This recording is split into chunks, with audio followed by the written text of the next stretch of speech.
Estamos também na época das festas juninas. O que uma coisa tem a ver com a outra? A linguagem usada nas quadrilhas. O que é anarrié, alavantu? São nomes tão diferentes, mas que a gente fala na brincadeira das danças, né, comemorativas desta época.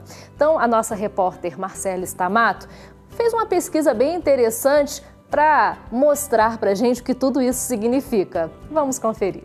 É dia de festa na roça. Fogueira posicionada, caipiras arrumados, barraquinhas com quitutes suculentos e bandeirinhas de todas as cores enfeitando o local. Mas o ponto mais esperado de toda a festa é sempre a quadrilha, embalada por música típica e linguajar próprio. Anarrié, alavantu, balancê de damas e tantos outros termos agitados pelo puxador da quadrilha deixam a festa de São João mais completa. Mas será que o matutês é tão caipira assim? Embora os festejos juninos sejam uma herança da colonização portuguesa no Brasil, grande parte das tradições de quadrilha tem origem francesa. Você sabia disso? Não? Pois é, nem eu. É por isso que vamos assistir a uma aula bem rapidinha agora de história sobre o assunto. Confira!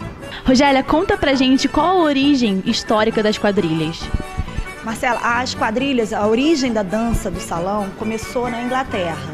Lá atrás, lá pelo século XIII, XIV. Só que depois, através de vários intercâmbios culturais com a França, a festa vai se popularizar de fato na França. E só vai chegar ao Brasil com a vinda da corte em 1808, quando a corte chega ao Brasil e traz essas festas de salão, de danças de salão para o Brasil.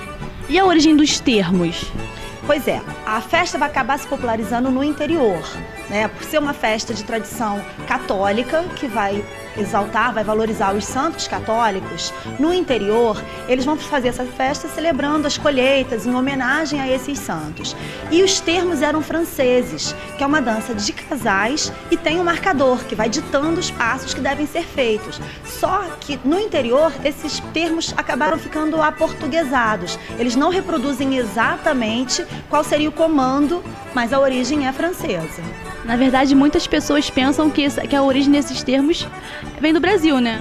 Pois é, há uma confusão grande em torno disso. Porque se a gente pegar a palavra em si, a gente vai perceber que até a escrita já não é mais a mesma. E as palavras que a gente fala na quadrilha aqui no Brasil, elas não têm uma tradução. Elas não têm um significado direto, justamente porque já não são as palavras que eram usadas antigamente, que eram os termos franceses. E fala pra gente um pouco da diferença das quadrilhas no Nordeste, pro Sudeste e para demais regiões. Pois é, no caso da região Sudeste, que é onde a gente foca nossos estudos, onde a gente está, as quadrilhas elas estão meio que descaracterizadas, elas estão perdendo um pouco a sua essência de quadrilha. A gente observa nas danças, nas festas escolares, que outros ritmos estão entrando no meio da música, mas é uma festa que se popularizou de fato no Nordeste.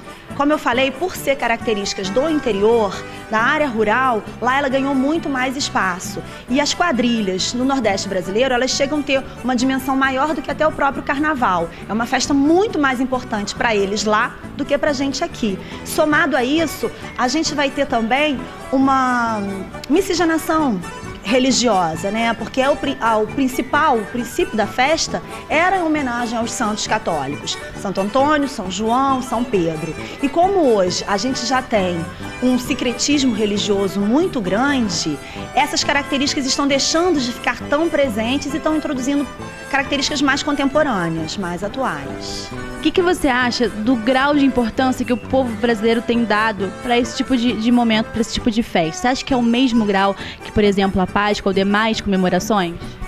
Eu acredito que essas festas elas estão perdendo força, elas estão ficando descaracterizadas no dia a dia com o passar do tempo. E eu lamento muito isso, porque eu acredito que essa força histórica, essa presença da história não pode ser esquecida, não pode ser deixada para trás. E como ensaiar a rapaziada para tornar a quadrilha ainda mais bonita e organizada? É por isso que batemos um papinho muito bacana com a coreógrafa Geraldine Marque. Confira!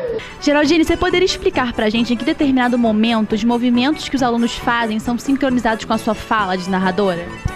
Então, assim, as turminhas de educação infantil geralmente são coreografadas, né? São movimentos mais simples, não tem essa fala e tal. As turmas maiores é que tem as quadrilhas tradicionais, né? O Anarriê, o Alavantu, que são palavras, né?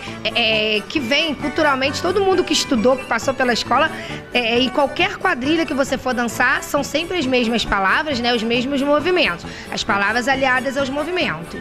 E de uns anos pra cá, que mudanças que sofreram essas quadrilhas? Agora tem funk, tem diversas músicas, é isso? Sim, então, assim, pra dar uma diversificada, né, porque a quadrilha tradicional, se você assistir é a mesma coisa, né, então, assim, pra dar uma incrementada, uma mudança, os alunos maiores, eles gostam de colocar as músicas de momento, axé, funk, forró, assim, claro que sempre um pedaço de uma música, né, um trecho ou outro, mas sem deixar perder, né, a parte cultural, que é a do forró, que é a quadrilha tradicional, né, a gente tem que ter muito cuidado para não deixar que isso se perca. Embora a gente faça uma variação grande, tem turmas, por exemplo, que dançam country, né, estilo cowboy, com uma música sertaneja. Tem outras turmas que dançam uma música mais infantil, mais puxada para um forrozinho, uma coisa assim, mas eles gostam, né? Principalmente o ensino médio gosta de dar uma incrementadinha aí com as músicas mais atuais. Mas ainda assim o clima tradicional da quadrilha continua sendo essa festa toda, gostoso demais, né? Com certeza, a gente tem que ter muito cuidado, como eu falei, a gente não pode deixar que isso se perca, porque a festa junina, primeiro de tudo, ela é uma festa cultural, então a gente tem que deixar, tem que manter, tem que inovar, claro que os pais também gostam de ver novidade, as crianças também, às vezes, cansam, né? Ficam assim, tia, a gente vai dançar a Alavantu na Ria de novo, então a gente sempre procura variar, um ano faz country, um ano faz forró, um ano faz uma quadrilha tradicional, né? Isso nas turmas. Então todo mundo que vier à nossa festa vai ver todos esses tipos de dança, do forró, da quadrilha tradicional, um pouquinho de axé também, enfim, toda a nossa cultura, né, brasileira, as músicas brasileiras, a gente costuma inserir na nossa festa. O importante é manter o espírito, né? Com certeza, né? O Alavantu e a Anarriê, a chita, né? Os vestidos rodados, chapéu de palha, isso daí não pode deixar, não pode perder. É isso aí, meu povo! Após aprendermos algumas curiosidades interessantes sobre essa festa tão alegre e tradicional, é hora de separar o chapéu de palha, preparar o canjicão e cair na dança até cansar.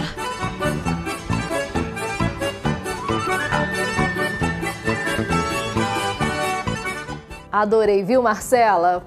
Gostei bastante dessa matéria e acho uma maneira especial, né? De tudo que acontece ao nosso redor tem uma história interessante. Basta a gente pesquisar para saber.